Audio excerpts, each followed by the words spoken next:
하나님 아버지, 저희들에게 하나님의 말씀을 들을 수 있는 기회를 다시 주셨으니 주의 성령께서 저희들의 마음과 생각을 인도하셔서 이 말씀에 집중하며 또 하나님의 그 계획과 뜻을 우리가 이해하게 하시고 그로 인해서 우리의 삶이 더 윤택해지며 하나님 보시기에 합당한 사한 제사로 우리의 삶이 드려질 수 있도록 저희를 도와주옵소서. 예수 그리스도의 이름으로 간절히 기도합니다. 아멘. 오직 이것을 기록함은, 여기서 이제 이것이라 하는 이것은 요한복음에 기록한 그 예수님에 관한 많은 그 표적들을 이제 이야기하는 것인데요. 이 복음서에 기록하지 않은 다른 그 여러 가지 사건들이 많이 있었지만 특별히 이것들 중에서 몇 가지를 선별하여 이 복음서에 기록한 이유는 이렇게 이제 이야기를 하면서 두 가지 이 요한복음을 기록한 목적에 대하여 이 10장에서 이야기하고 있습니다. 첫째는 무엇입니까? 너희로 예수께서 하나님의 아들 그리스도이심을 믿게 하려 하며, 이 첫 번째 이유입니다. 너희로 하여금 예수께서 하나님의 아들 그리스도이심을 믿게 하려 하며, 둘째는 무엇입니까? 또 너희로 믿고 그 이름을 힘입어 생명을 얻게 하려 함이라. 이 두 가지 목적에 대해서 요한 사도가 미리 밝혀두고 있습니다. 따라서 이 복음서의 말씀을 가지고 설교하는 저도, 이 설교를 들으시는 여러분들께서 정말 예수께서 하나님의 아들 그리스도시라고 고백할 수 있는 그 자리에 나아가실 수 있도록 도와드리는 마음으로 매주 설교를 해야 될 것이고요. 물론 이 점은 지금까지 한지도 예외 없이 마음속에 품고 있는 설교의 목적입니다만, 특별히 우리가 앞으로 9주 동안 이 요한복음의 말씀을 읽으면서 우리가 함께 이걸 생각하면서 이 말씀을 돌아봄으로 인하여 정말 우리 마음속에 이 예수 그분께서 하나님의 아들이신 이 그리스도라고 우리가 진정으로 고백하는 그 믿음의 자리로 더 가까이 나아갈 수 있게 되기를 정말 진심으로 기도합니다. 이 요한복음의 말씀은 아주 선명하게 예수께서 하나님의 아들 그리스도이심을 알지도 못하고 또 그것을 고백하지도 못하시는 분들을 향하여 말씀하고 있다는 것을 여러분 기억하십시오. 집에 돌아가셔서 혹시 여러분의 그 식구분들 중에 또 직장 동료들 분들 중에 예수를 모르시는 분들 계시다면 이 요한복음의 말씀을 가지고 예수를 소개할 수 있는 그런 기회들이 주어지기를 간절히 바랍니다. 또 여러분 그런 분들 교회로 초대하셔서 이 요한복음의 말씀을 직접 들어보시도록, 하나님의 그 말씀이 가지고 있는 그 능력을 그분들이 직접 체험하면서 그분들도 역시 이 믿음의 고백의 자리로 나아갈 수 있도록 이렇게 인도해 보시는 것도 좋은 방법이 아닐까 생각을 합니다. 여러분, 믿음이라는 것은 하늘에서 갑자기 사람들의 마음속에 뚝 떨어지는 것이 아니고 이 복음의 말씀을 선명하게 들을 때, 또 꾸준하게 사람들의 귀에 그 복음의 말씀이 울려 퍼질 때 그 전달되는 과정을 통하여 하나님께서 이 믿음이라는 것을 그 사람의 마음에 심으시는 사실을 우리가 기억해야 할 것입니다. 그래서 여러분들도 예수께서 하나님의 아들이심을 믿음으로 고백하실 수 있고 또 다른 분들에게 그것을 증언하시게 되기를, 또 여러분의 그 증언을 들으신 그분들이 마음속에 그리스도를 향한 믿음이 피어오를 수 있도록 우리가 함께 힘을 합쳐서 기도해야 할 것입니다. 그런데 여러분 거기서 그치지 아니하고 이 두 번째 이 목적을 보십시오. 너희로 믿고 그 이름을 힘입어 생명을 얻게 하려 함이라. 이 믿음을 가지고 있는 그 사람들에게 가져다주는 결실이 있다는 것을 약속해주고 있습니다. 이 믿음의 유산이 무엇이라고요? 그 믿음으로 말미암아 생명을 얻는다는 것입니다. 믿음 가운데 살고 계시는데도 불구하고 사는 게 도무지 사는 것 같지 않다, 이렇게 한탄하시는 분들 종종 만나 뵙게 됩니다. 혹시 여러분들도 지난 얼마 동안 사시면서 사는 게 너무 힘드셔가지고 야, 이거 사는 게 사는 것 같지 않아? 빨리 죽었으면 좋겠어. 이런 지나가는 이야기를 하신 분들 계시는지 모르겠는데요. 사람들에게는 누구나 예외 없이 삶의 무거운 짐들이 어깨를 짓누르고 또 숨통이 막혀오는 그런 상황을 만나게 마련입니다. 그 안타까운 형편을 모르는 것이 아닙니다만 사는 게 도무지 사는 것 같지 않다 하시는 그 말씀이 과연 예수께서 하나님의 아들 그리스도이심을 믿어 그분의 이름을 통해 얻는 참 생명을 우리가 굳게 붙잡고 소망 중에 살고 있는 이들이 해야 할 말인지에 대해서 우리가 깊이 한번 생각해 보지 않을 수 없습니다. 어제 제가 그런 분 한 분을 만났는데 이분이 도무지 예수를 알지 못하시는 분이었기 때문에 아마 그랬을 거라고 생각해요. 자식들로부터 다 이렇게 버림을 당하신 그런 할머니 한 분께서 자기의 처진을 이렇게 한탄하시면서 내가 살고 있지만 사는 것 같지 않다 이제 이렇게 이야기를 하셨는데요. 우리 성도들은 예수에 대한 믿음으로 내 안에 참 생명이 있음에도 불구하고 삶의 짐이 무겁게 느껴진다고 해서 인생에 험한 구름이 몰려와 가지고 도무지 단 한 줄기의 이 소망의 빛도 보이지 않는 상황에 처했다고 해서 도무지 내가 사는 것 같지 않다고 내뱉는 것이 합당치 않을 것입니다. 너희로 믿고 그 이름을 힘입어 생명을 얻게 하려 함이라고 밝힌 이 사도 요한의 그 증거가 특별히 우리가 이제 요한복음의 말씀을 돌아보면서 우리 각자의 삶 속에 재확인되는 그런 기회가 되시기를 간절히 기도하면서 오늘 아침에 봉독된 이 본문 말씀을 우리 잠시 돌아보도록 하겠습니다. 여러분 잘 아시겠습니다만 오늘 아침에 봉독된 이 요한복음 1장 1절에서 18절의 말씀은 마치 오페라의 서곡과 같습니다. 이 서곡을 이렇게 들어보시면 물론 이 전체 그 음악이 담고 있는 그 모든 내용들을 이렇게 축약해서 어떤 맛을 미리 보도록 이렇게 하는 것입니다만 그래서 거기에 굉장히 많은 어떤 그 주제들, 생각들 이런 게 담겨 있기 때문에 한순간에 이거를 다 풀어헤치기가 어려울 것입니다. 그러나 이 말씀 들어보시게 되면 이 요한이 앞으로 이 복음서를 통해서 무엇을 이야기하라고 하는 것이구나. 우리가 정말 앞으로 조심해서 주의 깊게 들어보아야 할 이 깊은 주제들이 무엇인가 이런 것을 우리가 아마 알게 될 것입니다. 오늘 제가 설교를 하면서 하려고 하는 것은 앞으로 이제 이 요한이 복음서를 통하여 아주 자세하게 반복적으로 더 깊이 있게 심도 있게 이 다루려고 하는 이 주제들이 어떻게 등장하고 있는지 이게 어떻게 서로 연결되어 있는지에 대해서 어떤 그 총체적인 그림을 한번 그려보려는 것입니다. 시간이 많지 않기 때문에 이 18절에 있는 모든 내용들을 다 다룰 수는 없습니다만 큰 그림을 한번 그려보도록 그렇게 하겠습니다. 자, 살던 곳을 떠나서 새로운 곳으로 옮기는 일이 얼마나 힘든지 이것은 이민자인 우리 모두가 너무도 잘 알고 있는 그런 사실입니다. 정말 대단한 결단이 필요하고 또 많은 경우에 엄청난 대가를 치러야 하는 일종의 모험을 이민이라고 이제 얘기할 수 있겠습니다. 특히 20대를 접어들으니까 이제 그 청소년기를 지나신 것이죠. 20대를 접어들었거나 또 그 후에 삶의 터전이 잘 자리를 잡기 시작한 이 40대를 전후로 해서 이민을 오신 분들 경우에는 제가 이렇게 보면 참 그분들 대단한 용기를 가지셨다 이렇게 박수를 쳐드리고 싶을 때가 있습니다. 물론 일시적인 희생보다 더 나은 삶을 보장해 줄 것이라는 희망이 있다면 그 희망으로 인해서 잠시 받는 고통을 어느 정도 감당할 수는 있겠습니다만 도무지 앞을 예측할 수 없는 그런 상황 속으로 내가 뛰어들어야 하는 것이라면 그것이 얼마나 고통스럽고 이게 얼마나 위험천만한 일일까 이런 걸 생각해 보게 되는 것입니다. 게다가 아무도 나를 반겨주지 않을 것이 뻔한 그런 곳을 향하여 제 발로 걸어 들어가는 것은 소위 말하는 자살 행위나 마찬가지입니다. 그러니까 여러분 이 18세기, 19세기를 전후로 하여 아시아라든지 아프리카라든지 남미에 복음을 들고 들어갔던 이 선교사들의 그 용기가 얼마나 놀라운 일입니까? 오늘 본문 말씀 중에서 말씀이 육신이 되어 우리 가운데 거하심에라는 이 14절의 말씀 이것은 너무 유명하고 우리가 익히 들어 잘 알고 있는 그런 말씀입니다만 오늘 아침에 이 말씀이 설명하려고 하는 이 엄청난 사건, 이 사건의 그 감당하기 어려운 감동과 이 감격을 천천히 한번 생각해 보려고 합니다. 말씀이 육신이 되어 우리 가운데 거하심에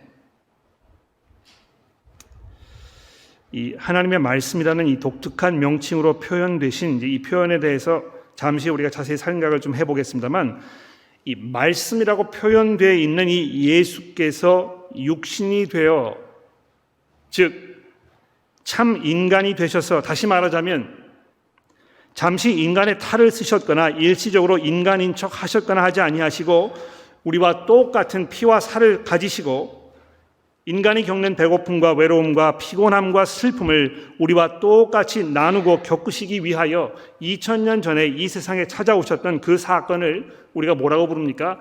성육신이라 이렇게 부르지 않습니까? 근데 이 예수께서 우리 가운데 거하심에 이제 이렇게 성경이 번역을 하고 있는데요. 이 거했다 이렇게 번역된 이 부분에 이 헬라어 단어가 매우 중요한 단어입니다. 보통 이제 이거를 천막을 친다 하는 이제 그런 의미로 이렇게 이제 이해가 되는데요. 요한이 여기에서 왜 예수께서 이 땅에 오신 그 사건에 대해 이야기하면서 그 말씀이 육신이 되어 우리 가운데에 천막을 치셨다 이렇게 설명을 하고 있는 것일까요? 구약시대 출애굽 사건 이후에 이스라엘 백성들이 광야에서 40년 동안 방랑 생활을 하고 있을 때 하나님께서 모세를 통해서 이스라엘 백성들에게 하나님께서 그들 가운데 임재할 곳을 마련해 놓으라고 명령하시면서 그들에게 이 일정 규모의 이 천막을 만들 것을 주문하신 것입니다. 이스라엘이 그 모진 광야를 방황하는 동안 하나님께서 그들과 일거일적으로 함께 하신다는 것을 증명하시기 위하여 그들에게 직접 보여주시기 위해서 이 천막 안에 임하셔서 그 백성들을 만나셨고 또 백성들이 옮길 때마다 그 천막과 함께 옮기셨던, 그래서 하나님께서 그 택하신 백성들과 모든 것들을 함께 하셨던 그 장면을 연상하면서 예수께서 성육신하여 이 세상에 사셨던 모습을 우리에게 이제 이렇게 표현하고 있는 것입니다. 제가 이제 이걸 곰곰이 한번 생각해 봤어요. 이 예수께서 육신이 되셔서 우리 가운데 임하셨다. 여러분, 그 선거철이 되면 호주도 그렇고 한국도 마찬가지인데요.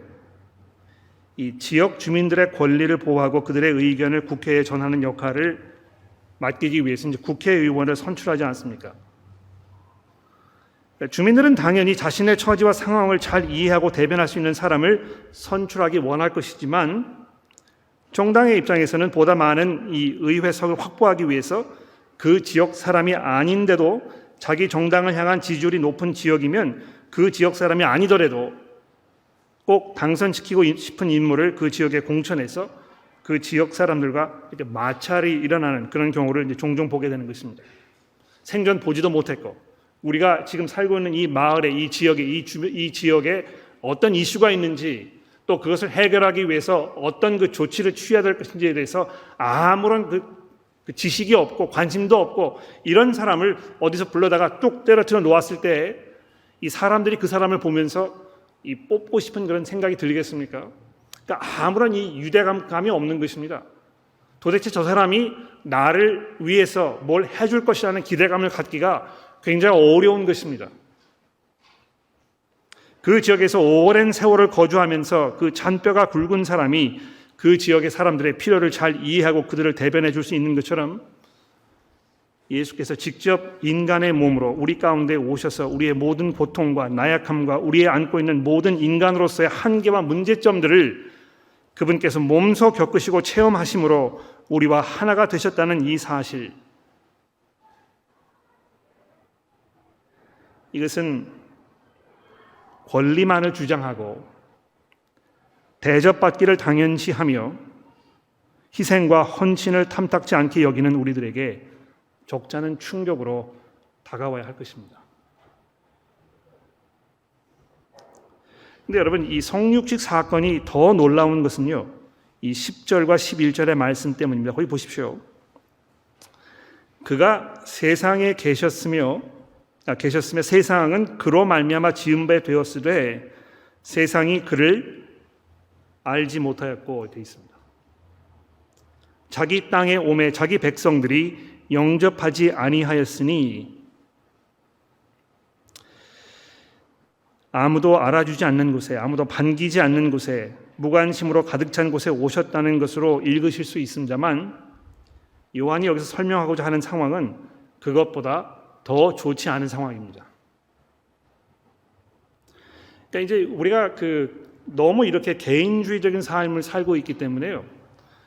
우리가 이제 어느 다른 지역에 이사를 가면 내 옆집의 사람이 지금 누가 이사를 왔는지에 대해서 우리가 잘 모르고 그냥 지나가는 경우가 많습니다. 저도 이제 여기 20년을 살았는데 20년 사는 동안에 우리 바로 옆집에 있는 분들 굉장히 많은 분들이 왔다 갔다 하셨어요. 근데 제가 이 옆에 사는 분들과 얼마만큼 그 의미 있는 대화를 나누어 보았는가 제가 한번 곰곰이 생각해 봤습니다. 여러분 한번 생각해 보십시오. 여러분 이 주변에 사시는 분들과 함께 얼마만큼 대화를 가져보시고 이 인간 관계를 맺어보셨습니까? 요즘에 이제 그럴 경황이 없는 거예요. 그럴 필요를 느끼지도 못할지 모르겠고 또 그게 너무 어렵기 때문에 뭐 대화의 장벽, 문화의 장벽 이런 게 있기 때문에 뭐 그렇기도 하겠습니다만 그게 없더라고 하더라도 점점 사람들이 이 소외되고 개인주의적으로 살고 있는 이 상황 속에서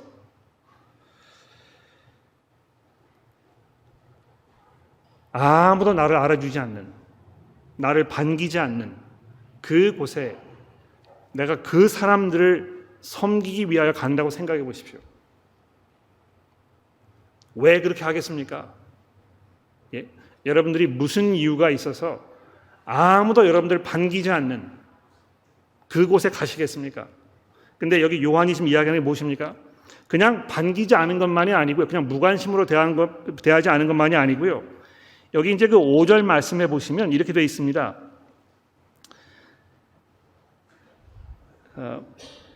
빛이 어둠에 빛이 돼 어둠이 깨닫지 못하더라 이제 이렇게 되어 있는데 여러분 성경도 그런지 모르겠는데 깨닫지 못하더라 하는 그 바로 옆에 보시면 2번이라고 이렇게 번호가 붙어 있어가지고 그 페이지 아래 2번 이렇게 설명이 되어 있습니다. 거기 보시면 이 깨닫지 못하더라 하는 이 부분에 또는 이기지 못하더라 이렇게 번역할 수도 있다고 설명이 되어 있습니다. 그러니까 보십시오. 지금 예수께서 이 세상에 빛으로 오셨는데요. 어둠이 그것을 빛으로 깨닫지 못했을 뿐만이 아니고 그 빛을 감추어 버리려고 그 불을 꺼 버리려고 공격적으로 그냥 무지와 무관심으로 대하는 것이 아니고 아주 적극적으로 이 빛을 소멸시키기 위하여 세상이 노력하였지만 그렇게 할 수 없었더라 이렇게 이야기하고 있는 것입니다. 나중에 이제 이 예수께서 제자들에게 내가 세상을 이겼노라 이렇게 이야기하셨는데 아마 이런 것들을 염두에 두면서 요한이 지금 이 첫 부분을 쓰고 있는 것 같아요. 앞으로 예수께서 이 세상과 어떤 관계 속에 있는지 또 그 관계로 말미암아 이것이 지금 어떻게 이제 전개될 것인지에 대해서 우리에게 상당히 많은 것들을 설명해 주고 있는 것입니다. 참 기가 막힌 것은요. 여러분 여기 보시면 이 말씀께서 3절에 보시면 만물이 그로 말미암아 지은 바 되었으니 지은 것이 하나도 그가 없는 것이 없이는 된 것이 없느니라 이렇게 이야기했는데도 불구하고 그 지음을 받은 이 창조 이 피조물들이 그들을 찾아온 그 주인을 알아보지 못하였다 이렇게 된 것입니다. 7주 동안 이제 이렇게 집에서 떠나 있으면서 저와 제 아내와 또 제 딸 종종 그런 이야기를 많이 했어요. 뭐 우리 아들 녀석은 물론 그러지 않았겠습니다만 우리 집에서 기르고 있는 이 애완동물들 강아지 한 마리하고 고양이가 한 마리 있는데 7주 동안 우리가 이렇게 갔다가 집으로 돌아왔을 때 과연 우리를 처음 보면서 이 애완동물들이 어떤 반응을 보일 것인가. 우리는 너무 그 애완동물들을 보고 싶고 또 안아주고 싶고 이렇게 하는데 떨어져 있는 이 주인을 이렇게 바라본 그 애완동물들이 과연 어떤 식으로 반응할 것인가. 다행히도 돌아왔을 때 뭐 얼마나 좋아하고 뭐 거의 미쳐 날뛰다시피 이렇게 했는지 모릅니다만 저희가 오랜만에 돌아와서 이런 그 기대감을 가지고 문을 열었는데도 반응이 시큰둥하고 뭐 누군지 알아보지 못하는 것처럼 보이고 그랬으면 굉장히 섭섭했을 것 같아요. 여러분 그렇지 않겠습니까? 정말 애지중지해서 이 사료를 먹이고 운동을 시키고 목욕을 시키고 때로는 이 침대에 올라와서 같이 재우기도 하고 이랬던 그 동물인데요. 자기 주인을 몰라본다고 하면 얼마나 속이 속상하겠습니까? 근데 이 5절의 말씀이 이 요한복음 1장 1절 8절의 말씀이 세상이 예수를 이런 식으로 대했다고 우리에게 말씀하고 있습니다. 근데 이 세상이 이렇게 했다고 하는 이것에는 여러분과 저도 포함되어 있는 것입니다. 한때 우리가 예수를 믿기 이전에, 예수에게 우리의 믿음을 고백하기 이전에 나는 이분과 아무런 상관이 없다고, 이분이 내 삶에 무엇을 요구하고 또 나를 가르치실 아무런 이유나 근거나 권리가 없다고 우리가 투항하면서 이분에 대한 적개심을 가지고 있었던 그 상황 속에서, 그 상황에 있었을 때에 예수께서 우리를 찾아오셨다고, 성육신하셨다고 요한이 이야기하고 있는 것입니다. 근데 여러분, 더 기가 막힌 것은요, 예수께서 성육신하시기 이전에 그분께서 이 땅에 오시기 위하여 어떤 수고와 어떤 희생을 감수했어야 했는가, 이것을 한번 생각해 보십시오. 그 아버지의 이 품을 떠나 이 세상에 오셨다, 이제 이 요한복음이 우리에게 말씀하고 있는데요. 여기 이 요한복음 1장 1절에서 18절에 이렇게 쭉 설명되어 있는 이 성자 하나님과 성부 하나님 사이에 존재하였던 그 관계에 대한 설명을 한번 들어보십시오. 여기 1절에 보십시오. 태초에 말씀이 계시니라. 이 말씀이 하나님과 함께 계셨으니 이 말씀은 곧 하나님이시라.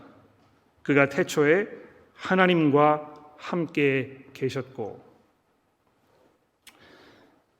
다들 이제 뭐 옆에 다른 분하고 이제 앉아 계시는데요.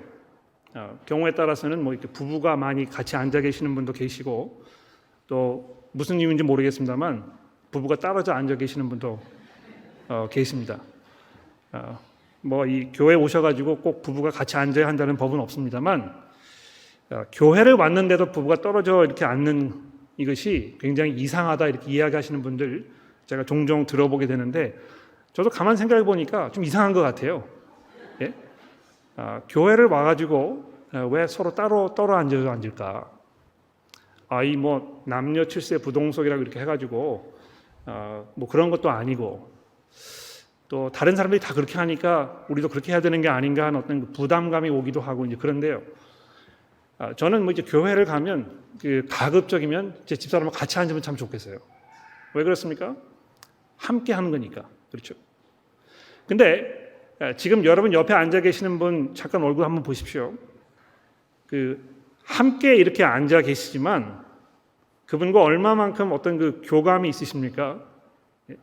뭐 생전 처음 보는 분과 함께 앉으신 분도 계실 것이고, 또는 뭐 이렇게 친하게 지내셔서 함께 앉으신 분도 계실 것이고 그렇습니다. 그런데 여러분들이 다 그 앞을 향해서 이렇게 앉아 계시지 서로를 마주 보면서 앉아 계시는 분은 한 분도 안 계세요. 그러니까 제가 여러분들에게, 여러분 이제 앞으로 한 5분 동안 이 앞을 주목하지 마시고 여러분 옆에 앉아 계시는 분 그 얼굴을 좀 주목해 보십시오. 이렇게 부탁을 드리면 한번 해보십시오. 제가 1분 동안만 시간을 드릴 테니까 시선을 다른 데로 옮기지 마시고 1분 동안만 옆에 계시는 분을 바라보십시오. 한번 해보시겠어요?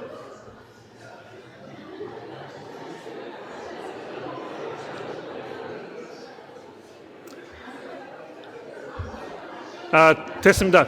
그만하세요. 네. 굉장히 어색해하시고 이제 불편해하시고 뭐 이런 거를 다 시키나 이제 이렇게 이야기하시는 것 같은데, 별로 이렇게 친하지 않은 사람이면 내 옆에 앉아 있어도 이렇게 공감대를 느끼기가 어렵습니다. 그렇죠? 근데 이 요한이 지금 여기 사용하고 있는 이 전치사 아주 재미있는 부분은요, 함께 한다는 의미를 가지고 있습니다만 그것보다 훨씬 더 깊은 의미를 가지고 있는 것 같아요.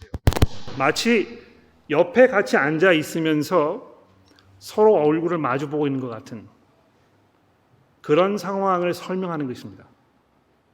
그러니까 그냥 무의식 중으로 할 수 없어서 그냥 이렇게 앉아 있는 것이 아니고 그 옆에서 서로를 바라보면서 깊은 공감대, 깊은 유대감이 아주 친밀한 이런 관계 속에 있다는 것을 지금 요한이 말씀하고 있는 것입니다. 태초부터 말씀이신 이 분께서 하나님 아버지와 함께 계셨다. 근데 거기에서 끝나지 아니하고 이 말씀이 곧 하나님이셨다 이렇게 이야기하고 있습니다. 이 뭘 말하려고 하는 것입니까? 여기서 먼저 우리가 이 삼위일체에 관해서 모든 걸 다 이야기가 어렵습니다만 적어도 여기서 한 가지 우리가 찝을 수 있는 것이 있다면 이 성자이신 이 예수께서 그 아버지이신 이 성부 하나님과 얼마나 깊은, 얼마나 놀라운, 얼마나 심오한 정말 그 불가분의 관계 속에서 계셨는지 영원부터 영원까지 도무지 떼어낼 수 없는 정말 놀라운 이 친밀한 그 관계 속에 계셨다는 것입니다. 요즘에는 뭐 이 생활 패턴이 다 바뀌어가지고 남편과 아내가 떨어져 지내는 그런 일이 이제 종종 있고 또 경우에 따라서는 굉장히 오랜 시간 동안 이제 그렇게 해야 하고 또 그게 오래 반복되다 보니까 그 자기 배우자와 떨어져 지내는 것이 그렇게 이제 뭐 어려운 일이 아닌 그런 시대가 된 것 같습니다. 근데 정상적인 그런 상황이 아니죠, 그렇죠? 정말 내가 내 아내와 내 남편과 깊은 관계 속에 있고 떨어질래야 떨어질 수 없는 어떤 그 관계가 형성되어 있고 내가 정말 서로를 존경하고 정말 서로를 사랑하고 그래서 의지하며 믿고 따르며 섬기고 내 삶을 헌신하여 이 내 배우자를 섬기라는 그런 마음이 있다면 한시라도 떨어져 지내는 이것이 정말 고통스럽고 어려운 일일 것입니다. 마치 요한이 요한 1장 1절에서 18절에서 이제 그런 상황을 설명하고 있는 것 같아요. 그러니까 여러분 보십시오. 여기 18절에 보시면 본래 하나님을 본 사람이 없으되 어떻게 되어 있습니까? 아버지의 품속에 있는 독생하신 하나님이 이렇게 되어 있습니다. 아버지의 품속에 있는 이 독생하신 하나님. 제가 그 주중에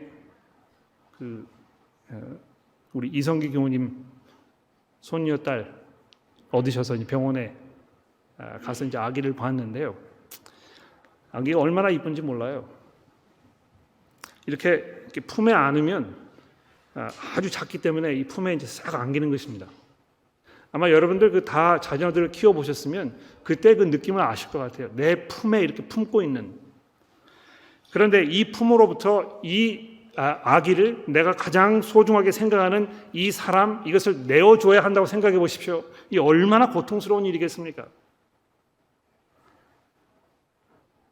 그러나 성자이신 예수께서 그 자리를 떠나시기를 마다하지 아니하셨고 성부이신 그 하나님께서는 그 귀한 아들을 이 세상을 향하여 보내셨을 때 그분이 감당해야 할 그 모든 고난과 그 역경을 다 알고 계시면서도 그분을 이 세상에 보내시기를 주저하지 않으셨다는 것입니다.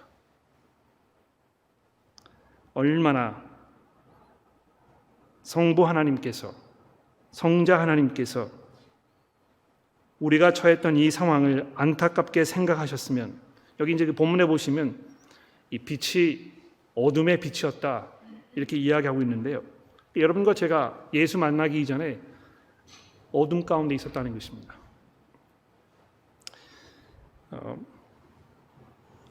프랑스 사람들이 그 계몽주의 이 철학에 이제 앞장섰던 그런 분들이라고 이야기할 수 있겠는데 그 계몽주의라는 이제 개념이 굉장히 재미있어요, 그렇죠?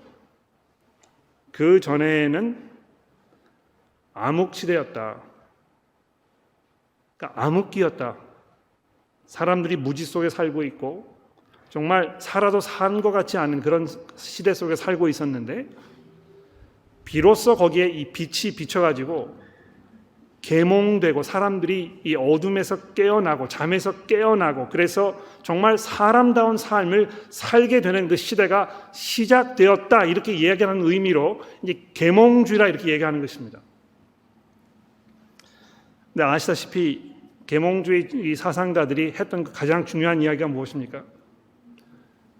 교회가 굉장히 오랜 동안 사람들을 이 옥새에 묶어가지고 이를 노예 노릇을 시키고 있었다, 이렇게 얘기하는 거 아닙니까? 그렇죠?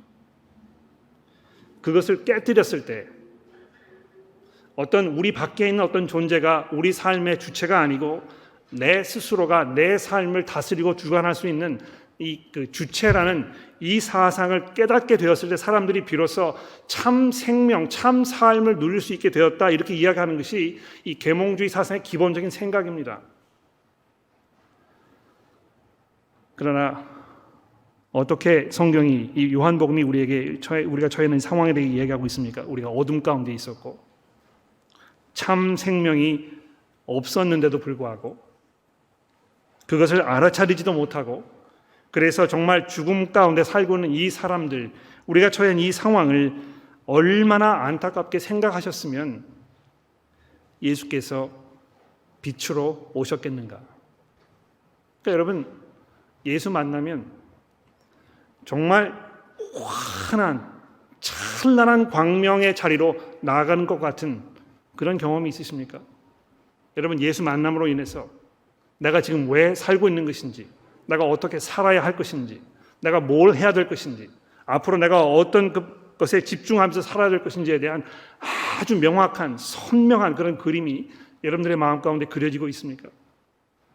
예수 알기 이전에는 정말 사는 게 사는 것 같지 않았는데 예수 만남으로 인하여 이 빛 가운데 있는 이 참 생명이 여러분의 삶을 소생시키시고 여러분을 새롭게 하여 정말 사는 것이 사는 것 같은 그런 참 생명 가운데 여러분 살고 계시냐는 것입니다.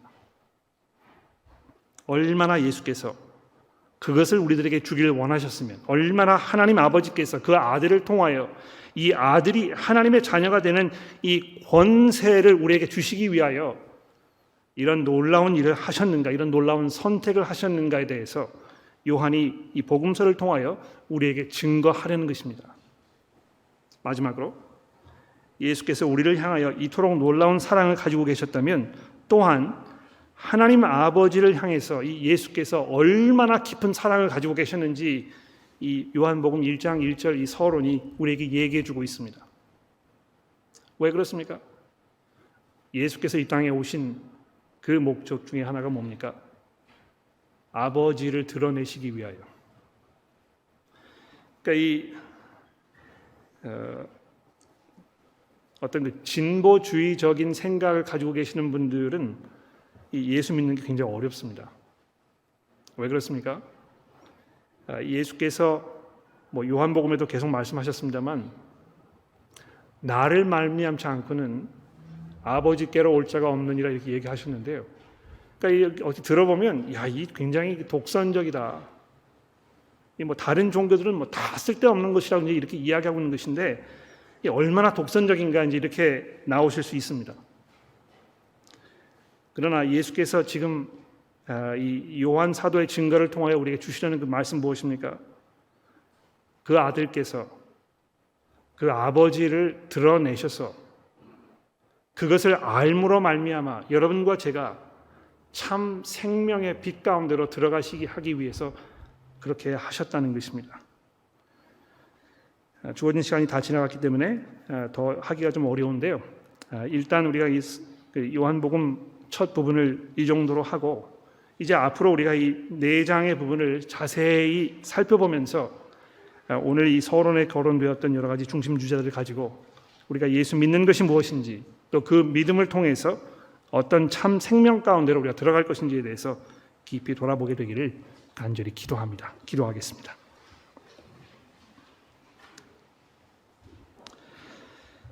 하나님 아버지,